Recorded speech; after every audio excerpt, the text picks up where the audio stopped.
At syempre, itong mahirap dyan.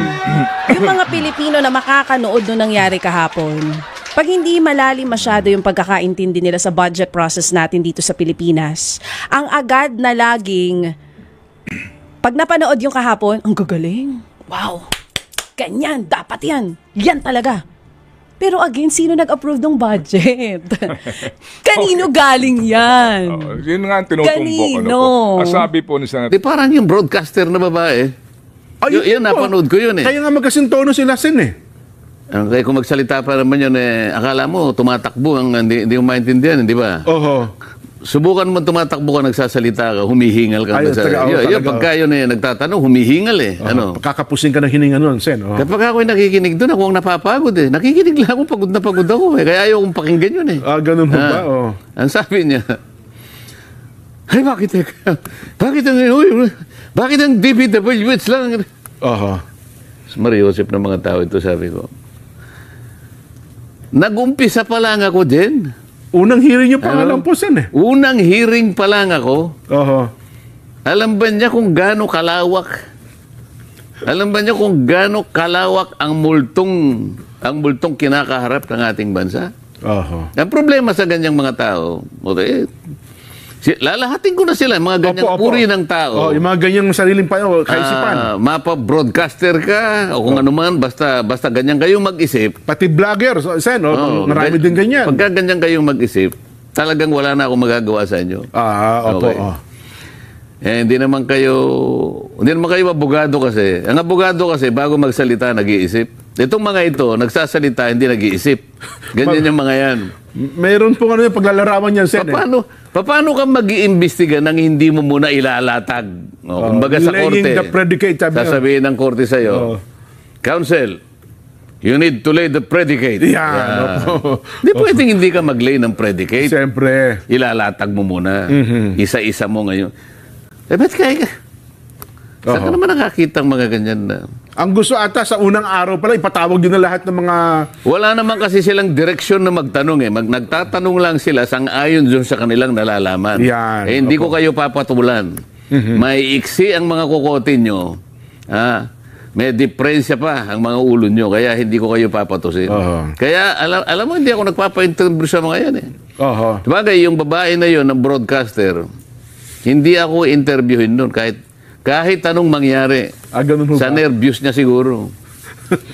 Pero siyempre, Sen, alam nyo, ngayon lang kasi napapanahon, napapatuon tayo ng pansin sa corruption ng flood control at saka yung mga DPWH official, pero sa kabuuan ng gobyerno natin hindi natin may pipikit ang ating mga mata. Meron din iba pa na mga ahensya din ng gobyerno, Sen. Sa ngayon, ito yung mukha ng corruption.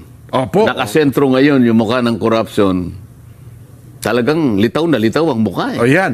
Isip-isipin mo saan ka naman nakakitang, akala mo sasabihin niyang ganyan river walling, sabi niya, no? Nakalagay sa report nila, completed. August 2. January 1, 2025. Complete documents, Isip-isipin, nagkaroon ng program of work. May plano. Nag-bidding. Nag-award. Meron pang notice to proceed. Pagkatapos may report pa yung QUA, yung quality control ito. Pagkatapos meron pang inspection. Pumirma pa yung Commission on Audit. Naka 20% mobilization, etc. Pagkatapos nakolekta yung pera. Pagkatapos walang project. Nung hinahanap mo yung proyekto, saan po dito? Pagkatapos ngayon, sino ba yung kontraktor nito? Hindi mo ba hanapin yun? Sino ba nagpanukala ba niyan? Bakit nagkaroon ba niyan? Kukunin mo yung papel. Sino ba yung masugid na nagpanukala na kumuha kunwari ng pondo para maitayo yung multo na yan? Yun ang hindi na kailangan tuntunin mo sa dami ng mga yun. At ang masakit dyan, Sen, ito pa isang masakit, dugdagan ko na sakit niyang bagay na yan. Nung hindi nakita, parang wala akong nakita. Sige, nasusunod na taon, pondohan ulit natin panibago. Kaya yung ang tawag nun, restated funding. Yun, hindi nga nakita nung una Doblehin pa nakatatlong ulit na doble nga po, Sen Di ba? Kasi nga, sabi nila, hindi nakita napalusutan natin Ayun. Ulitin nga natin. Perfectin natin. Na-perfect, di ba? Opo, oo. O yan, hanggang sa lumitaw ngayon. Okay, magandang araw muli mga kababayan and welcome back may YouTube channel Taong Kalye. Ayan, meron tayong panibagong pag-uusapan ngayon dito mga kababayan, ano? At ito nga, biglang binutata ni Senador Marcoleta itong newscaster na ito, kung saan binanatan siya, no? Dahil nga pagkatapos pa ng hearing ng Blue Ribbon Committee sa investigasyon dito sa may flood control, ay pinuna niya kaagad itong si Senator Marcoleta at yung mga senador na kung saan bakit sinisisi ng mga senador itong DPWH sa si Secretary Bunuan, ano? At sila daw nagbigay ng budget, diba, sa Kongreso naman at Senado nang galing ang budget na yan. Siyempre, pinag-iimbestigahan yan, hindi naman lahat sinisisi ni Senator Marcoleta itong DPWH. Pero may nakikita sila na anomalya dito sa may DPWH. Dapat talaga imbestigahan ito mga kababayan. Pero medyo hindi yan nagustuhan itong newscaster nito, yung ginawa ng investigation ng Blue Ribbon Committee sa pangunguna ni Senator Marcoleta. Kaya na medyo napiko na ata si Senator Marcoleta at kaya binanatan niya itong newscaster na ito. Kaya ito mga kababayan, na pakinggan natin itong banat ni Senator Marcoleta kung saan tinawag niya talagang medyo hindi magandang pananalita mga kababayan, no? Binira ni Senator Marcoleta. Kaya ito, pakinggan po natin mga kababayan. Akala mo sasabihin niyang ganyan river walling, sabi niya, no? Nakalagay sa report nila, completed. Yan, nako. August. August 2. Okay, January 1, 2025. Complete documents. Opo. Isip-isip yun, nagkaroon ng program of work. May plano. Opo. Nagbidding. Yan, nako. Nag-award. Meron pang notice to proceed. Nako. Pagkatapos may report pa yung QUA, yung quality control ito. Pagkatapos meron pang inspection. Yan, Pumirma pa yung Commission on Audit. Nako, naka 20% mobilization, etc. Pagkatapos nakolekta yung pera. Pagkatapos walang project. Nung hinahanap mo yung proyekto, na saan po dito? Pagkatapos ngayon, sino ba yung contractor nito? Hindi mo ba hanapin yun? Sino ba nagpanukala ba niyan? Bakit nagkaroon ba niyan? O, kukunin mo yung papel. Sino ba yung masugid na nagpanukala na kumuha kunwari ng pondo para maitayo yung multo na yan? Yun ang hindi na matagpuan. Kailangan tuntunin mo sa dami ng mga yun. At ang masakit dyan, Sen, ito pa isang masakit, dugdagan ko na sakit niyang bagay na yan. Nung hindi nakita, parang wala akong nakita. Hindi, sige, nasusunod na taon, pondohan ulit natin panibago. Kaya yung ang tawag na nun, restated funding. Yun. Hindi nga nakita nung una Doblehin pa nakatatlong ulit na doble nga po, Sen Di ho ba? Kasi nga, sabi nila, hindi nakita napalusutan natin Ayun. Ulitin nga natin. Perfectin natin. Na-perfectin, di ba? Opo. Yan. Hanggang sa lumitaw ngayon. Sino bang mag-aakala naman na yung Blue Ribbon Committee, ibibigay nila sa akin? Nako, ikaw ba, iniisip mo ba yung gano'n? Ako simula pa lamang, di pa simula ang election, Sen itinalaga ko na kayo dyan hindi, wala kang naniniwala na mananalo ko. Nakita mo, sila po yun. Nakita mo ba yung isang, anong tawag doon? Broadcaster ba yun na babae? Nakakaawa yung broadcaster na yun Totoo. Hanggang ngayon po, mukhang hindi pa niya matanggap sa kanyang sarili. At meron pa siyang kapares na kanyang pananaw din, Sen. Yung si Boy DVD, yung nakunan ng fake DVD niya sa may Congressional Avenue na hanggang ngayon, bakit daw? Sino ba yung Boy DVD? Kilala ho nila yun. Ang pangalan nata, Liamas. Tanong mo nga kay Saito kung alam niya. Ano ba sabi? Kasi sinasabi niya, bakit daw parang selective kayo? Parang pinipili nyo lang? Bakit yun at yun lang daw atang na pagtutunan nyo ng pansin, Sen, ng Blue Ribbon Committee? Napanood mo, sinabi niya? Parang yun po ang yun po ang lumalabas, Sen. Ako, iniwasan ko na manood doon sa mga yun kasi wala namang magandang sinasabi sa inyo yun Bakit naman sinabing selective?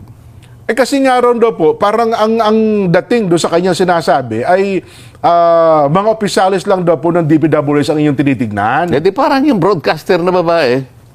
Yun, napanood ko yun eh. Kaya nga magkasintono sila Sen eh. Kaya kung magsalita pa naman yun eh, akala mo tumatakbo, hindi mo maintindihan, di ba? Oho. Subukan mo tumatakbo ka, nagsasalita ka, humihingal ka. Ayun, Pagka yun eh, nagtatanong, humihingal eh. Ano? Kakapusing ka ng hininga nun, Sen. Oh. Kapag ako'y nakikinig doon, ako ang napapagod eh. Nakikinig lang ako, pagod na pagod ako eh. Kaya ayaw kong pakinggan yun eh. Ganun mo ba? Oh. Ang sabi niya, ay bakit ang DPWH lang? Oho. Mariusip ng mga tao ito, sabi ko. Nag-umpisa pa lang ako din. Unang hearing niyo pa nga lang po, Sen eh. Unang hearing pa lang ako. Oho. Alam ba niya kung gaano kalawak? Alam ba niya kung gaano kalawak ang multong kinakaharap ng ating bansa? Oho. Ang problema sa ganyang mga tao, lalahatin ko na sila, mga ganyang uri ng tao. Yung mga ganyang sariling kaisipan. Mapa-broadcaster ka, o kung ano man, basta ganyan kayong mag-isip. Pati vlogger, Sen, marami din ganyan. Pagka ganyan kayong mag-isip, talagang wala na akong magagawa sa inyo. Opo. Okay. Hindi naman kayo abogado kasi. Ang abogado kasi, bago magsalita, nag-iisip. Itong mga ito, nagsasalita, hindi nag-iisip. Ganyan yung mga yan. Mayroon pong paglalarawan yan, Sen. Paano ka mag-iimbestiga nang hindi mo muna ilalatag? Kumbaga sa korte, sasabihin ng korte sa'yo, Counsel, you need to lay the predicate. Hindi pwedeng hindi ka mag-lay ng predicate. Siyempre. Ilalatag mo muna. Isa-isa mo ngayon. Ba't kaya ka? Saan ka naman nakakita ang mga ganyan na? Ang gusto ata sa unang araw pala, ipatawag yun na lahat ng mga... Wala naman kasi silang direksyon na magtanong eh. Nagtatanong lang sila sang-ayon dun sa kanilang nalalaman. Hindi ko kayo papatulan. May iksi ang mga kukotin nyo. May diferensya pa ang mga ulo nyo. Kaya hindi ko kayo papatusin. Kaya alam mo, hindi ako nagpapa-interview sa mga yan eh. Sabagay, yung babae na yun, ng broadcaster, hindi ako interviewin nun kahit anong mangyari. Sa nervyos niya siguro. yun ang tingin nyo, Sen. Kahit anong mangyari talagang hindi siya magtatangka na... Sinubukan ko nang magparating sa kanya na pakisabi mo nga sa kanya ako na interviewin naman niya ako. Yan. Kasi ang nakausap ko, isa sa pinakamatalik niyang kaibigan. Okay.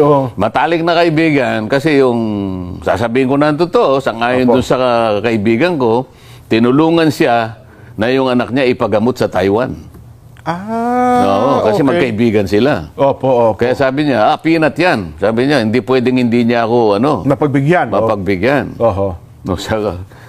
Sige kako, sige. Try mo ako. Pangiti-ngiti ako eh. Ako pagdating sa akin. Tama ka ko, ayaw na. Yan ang sinasabi ko sa'yo. Yung mga yan, may mga sakit. May mga sakit yan. Ano po sakit? Gusto lang nilang tanungin yung gusto nilang tanungin. Ayun. Kaya paikot-ikot lang sila sa isang subject matter. Opo. Na akala nila nakagagawa sila ng mabuti sa bansa. Hindi sila makakapaglahad ng objective. Hindi kagaya natin.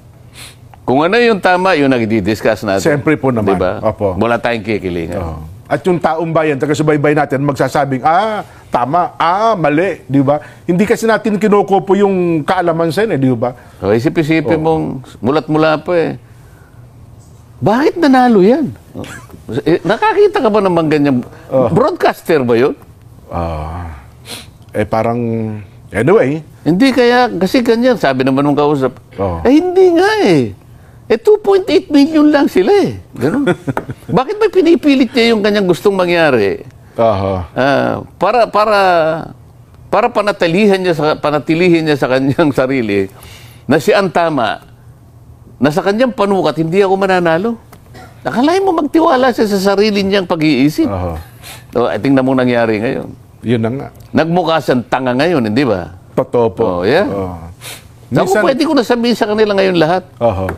Minsan kasi naman yung pagkakamali, madali naman tanggapin eh. At ngayon, yung mga ini-interview niya, ngayon, bahala sila. Magpa-interview kayo sa tanga. Yun ang pinakamasakit sa lahat. Wala akong ospital dun eh. Ang atin hong magiging Vox Populi sa araw na ito, ay yaman din lamang National Heroes Day ngayon at pag-uusapan natin ito hong mga katiwalian, graft and corruption sa gobyerno. Ito po ang ating Vox Populi.